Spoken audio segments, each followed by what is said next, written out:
गुरु प्यारे साथ संगत जी, आज फिर से एक सुंदर सी साखी आप सभी को सुनाने जा रही हूँ। गुरु प्यारे साथ संगत जी, ये समाज औरतों के लिए तो नियम बनाता है कि एक औरत को ऐसा होना चाहिए, एक औरत को ये करना चाहिए, उसको ये करना चाहिए, उसको ये नहीं करना चाहिए। लेकिन मर्दों के लिए किसी ने कभी कुछ कहा ही नहीं कि एक पति को ऐसा होना चाहिए, एक भाई को ऐसा होना चाहिए, एक पिता को ऐसा होना चाहिए। आज की जो साखी है उसमें सद्गुरु बताएंगे कि एक पति को कैसा होना चाहिए, एक कैसा इंसान होना चाहिए। तो आइए गुरु प्यारी साथ संगत जी, सुनते हैं आज की ये सुंदर सी साखी। ये कहानी है रेनू की। रेनू की शादी हुए 5 साल हो गए थे। उसके पति थोड़ा कम बोलते थे पर बड़े सुशील और संस्कारी थे। माता पिता जैसे सास ससुर और एक छोटी सी ननद और एक नन्ही सी परी, भरा पूरा परिवार था। दिन खुशी से बीत रहा था। आज रेनू बीते दिनों को लेकर बैठी थी।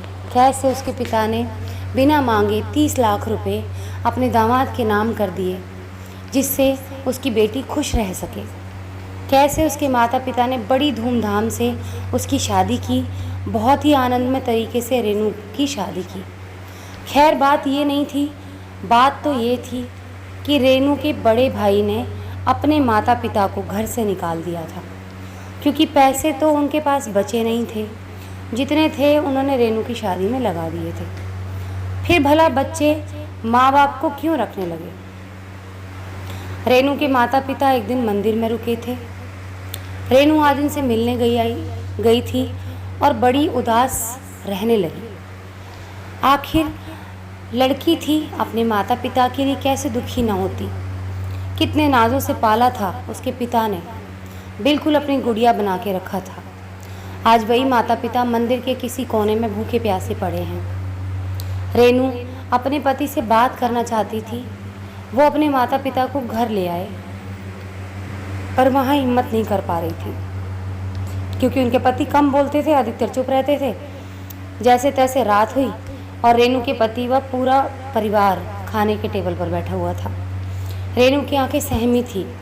उसने डरते हुए अपने पति से कहा, सुनिए, भैया भाभी ने मम्मी पापा को घर से निकाल दिया है।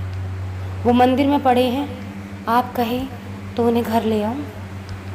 रेनू के पति ने कुछ नहीं कहा और खाना ख़त्म करके अपने कमरे में चले गए। सब लोग अभी तक खाना खा रहे थे पर रेनू के मुंह से एक निवाला भी नहीं उतर रहा था। उसे बस यही चिंता सता रही थी कि अब क्या होगा। इन्होंने भी कुछ कहा नहीं। रेनू रुआसी सी आँख के लिए सबको खाना परोस रही थी।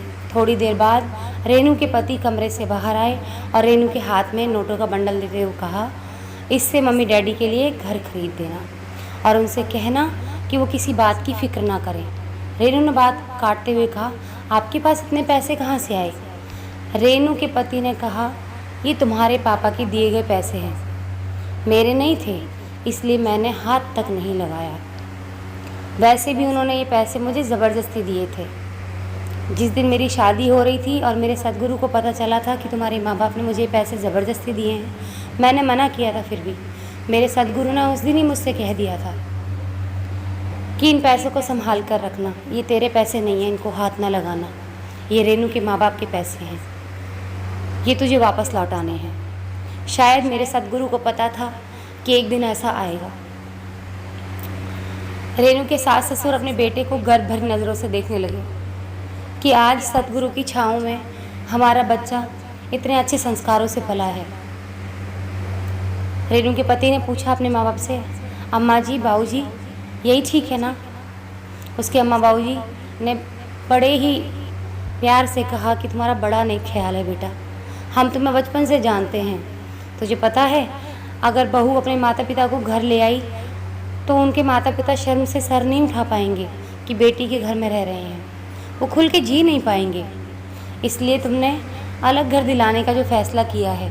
और रही बात इस दहेज के पैसों की, तो हमें तो इसकी कभी ज़रूरत ही नहीं पड़ी, क्योंकि तुमने हमें कभी किसी चीज़ की कमी होने ही नहीं दी।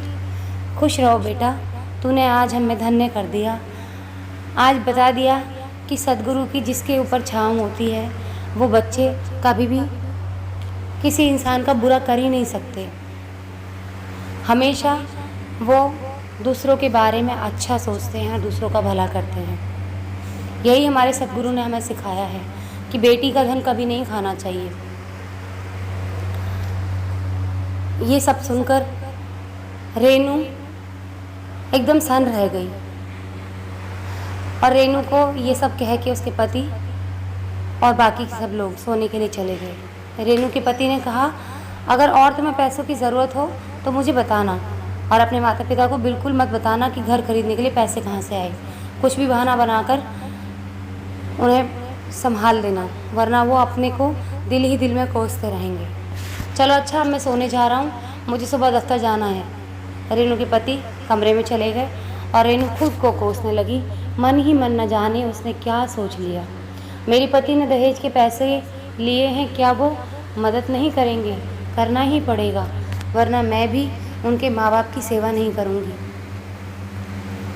और अगर इन्होंने आज मेरे माँ बाप की सेवा नहीं की तो इनके सद्गुरु से जाकर पूछूंगी कि यही शिक्षा इन्होंने दी थी अपने बेटे को, कि इस तरह से बेटियों के साथ ऐसा करना चाहिए। मेरे माँ बाप के पैसे भी खा गए और मेरे माँ बाप की सेवा के लिए भी पीछे हट गए, और ना जाने मैं क्या क्या सोच रही थी। रेनू सब समझ चुकी थी कि उसके पति कम बोलते हैं पर उससे ज़्यादा कहीं समझते हैं। रेनू उठी और अपने पति के पास गई माफ़ी मांगने। उसने अपने पति को सब बता दिया कि उसके मन में क्या चल रहा था। तो रेनू के पति ने कहा कि तुम्हारी जगह पगली मैं भी तो होता है तो मैं भी यही सोचता। रेनू की खुशी का कोई ठिकाना नहीं था। एक तरफ उसके माँ बाप की परेशानी दूर, दूसरी तरफ उसके पति ने माफ़ कर दिया। रेनू ने खुश और शर्माते हुए अपने पति से कहा, क्या मैं आपको एक बार गले से लगा सकती हूँ? उसके पति ने हंसते हुए कहा कि नहीं नहीं, तुम किचन से आई हो तो मेरे कपड़े गंदे कर दोगी। और हंसते हुए दोनों एक दूसरे को देखने लगे।